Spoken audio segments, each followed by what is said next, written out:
大家好，我是慧慧，今天给大家分享一道家常菜——宫保鸡丁的做法，颜色美观，营养美味，做法也是超级的简单。下面我们来看一下怎么做的吧。首先把鸡胸肉从中间片开，然后改刀给它切成长条，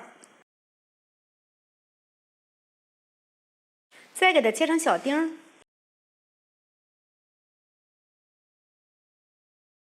直接放入大碗里，加入2克食用盐增加底味，适量的胡椒粉去腥。用手顺着一个方向给它搅拌均匀，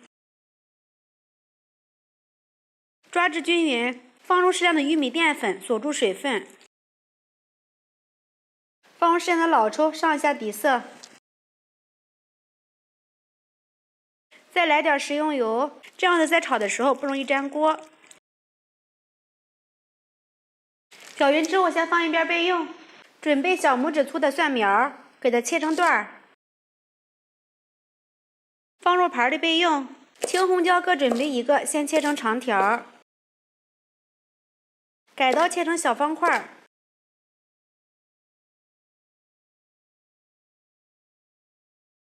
放入盘里。姜蒜切成片儿，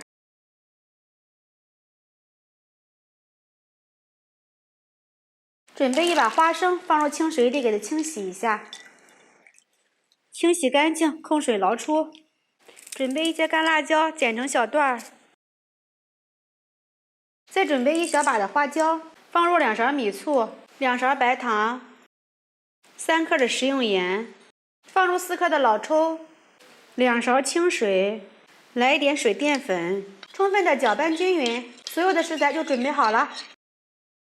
锅中倒入多一点的食用油，把花生米放入锅里，开小火慢炸。炸花生米的时候一定要凉油下锅。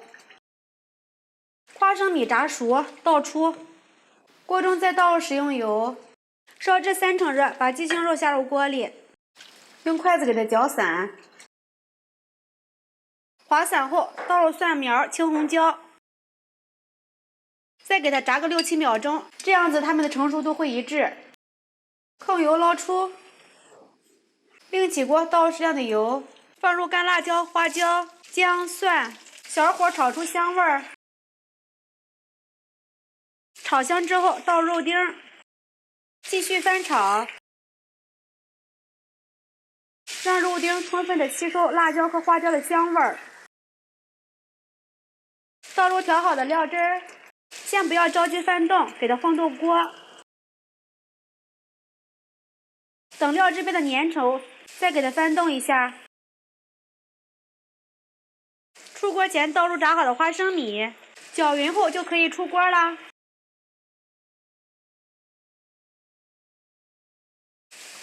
搅拌均匀就可以出锅装盘啦。